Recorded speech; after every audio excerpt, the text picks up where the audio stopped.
What's up, guys? Bruzu here. Today we are going to be going to a FedEx hub to pick up a package, and we're going to have a tarantula unboxing for you guys. It's about 20 minutes out, so I'll be back in just a moment. Alright, we just got to the FedEx hub. Here's our package. This is from Bifrost. I can't even read it. Constrictors. This was a freebie I got off Morph Market. I'm going to give you a little peek to what it is. Wait. Actually, I don't want to show you the tracking number, but I don't know if you guys y'all can't read that. Yeah, so we're gonna head home and unbox this. Okay, so I just got home. I'm in a little bit of a rush, but I'm at least gonna open this up for you guys so you can see the packaging and whatnot. Because I think there is a cooling pack that I need to remove. Again, this is from Bifrost Constrictors off of Palm Street. So here we go. Okay. Get a little sticker. Morph Market's Magnet, I think. As you can see, really good packaging. Another Bifrost Constrictors. Hit them up. They did a good job. This, I believe, is our cooling pack. Yep, cooling pack. It is extremely hot in Michigan right now. Just gently unfold all this paper towel. Okay. Nothing in there. And here we go. So we have a vial for the rehouse. Ventilation up top. Or actually, I think I need to pull my own ventilation here. And in here,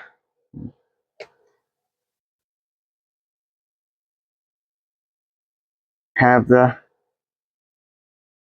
P camera guy.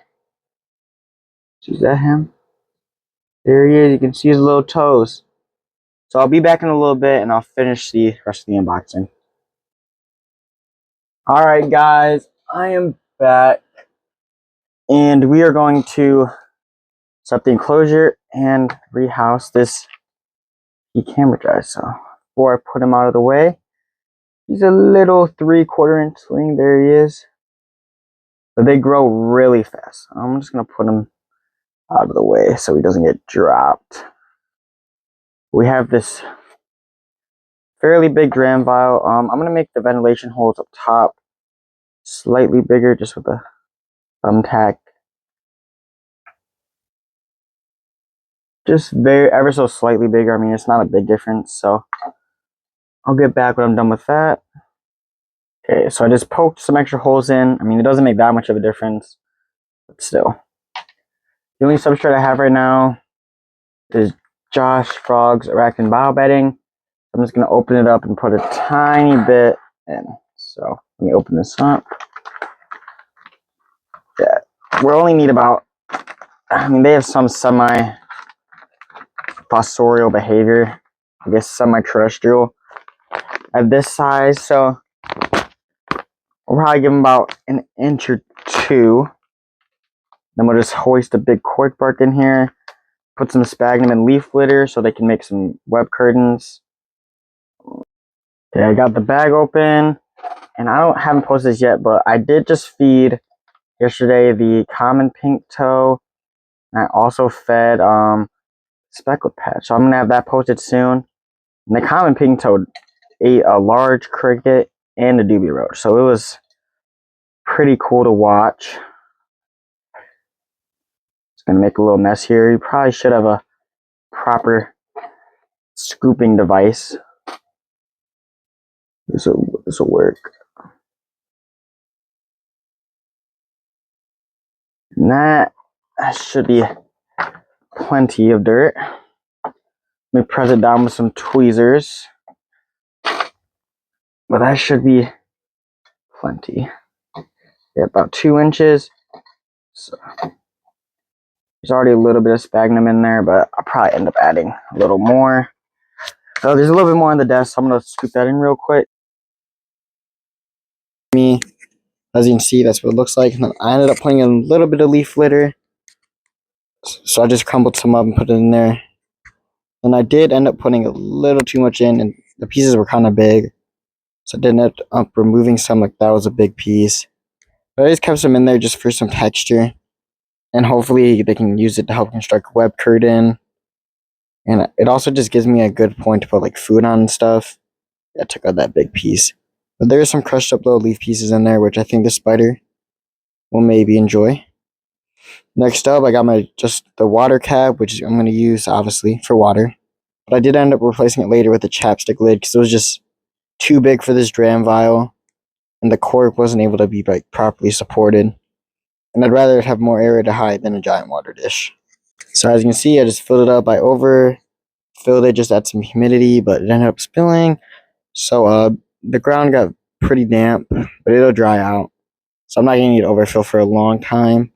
The top layer is still dry, which is good, so it should be fine. That is a pro of using the Josh Frog's Tarantula specific blend is it's really airy. And the water went right to the bottom, so it should be fine and dry out. Alright, next up, I just gotta find a piece of cork. And I ended up having to break off a piece because it was way too big, as you can see in just a second. So I just broke a little corner piece off. Yeah, way too big. So yeah, I just had to break that up real quick. And this should give a good webbing / anchor point for the guy to hide in. As of now, looking at him, he's still in the dram vials. Hopefully he'll crawl out. But this should be a really good anchor point. And as you can see, the water bottle was just taking up way too much space. So I ended up getting rid of that later.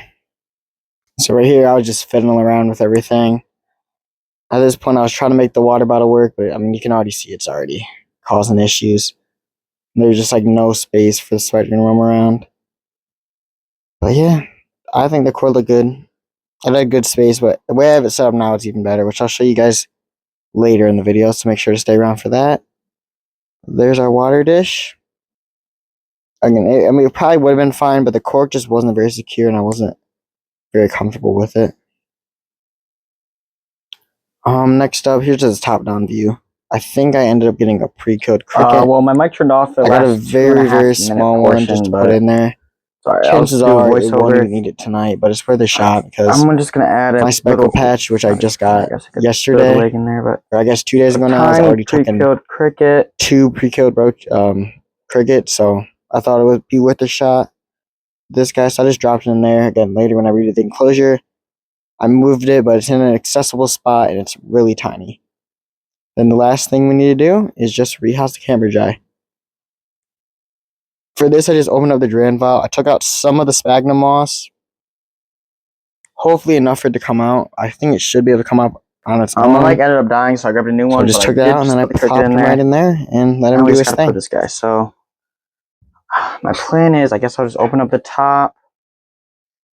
Put him near the bottom. I just really don't want this guy to bolt. And we'll have to open it up and put him in there.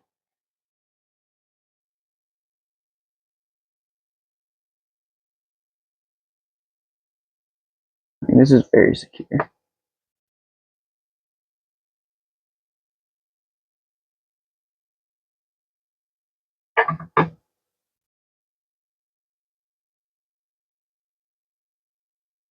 Move the sphagnum covering the top.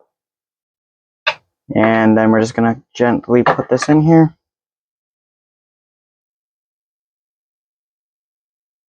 Ideally, I try and put them behind the cork. We'll just put them in like this.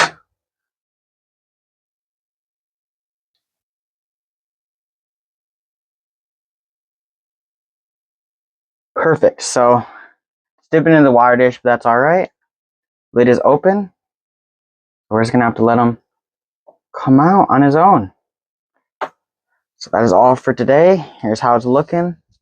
And it's a little foggy and gross, but you can see it's a pretty solid enclosure for this P camera dry sling. Yeah, he looks lively, but I guess I will not know till later. I don't get any lag anyways, so hopefully the little guy's doing all right. I thought I saw movement earlier, so we're just gonna have to see how it goes. But yeah, that's all. Thank you for watching. One last little look at the guy. And that's all. Thank you for watching Brew Zoo. After I just ended the video right there, I did end up making some changes. I added a chapstick lid as a water dish because the water was just too big. And I just dug the cork in more because it wasn't very secure. But yeah, have him nestled in there. We have a pre-krill for whenever he's ready. So yeah, that's all. Thanks for watching.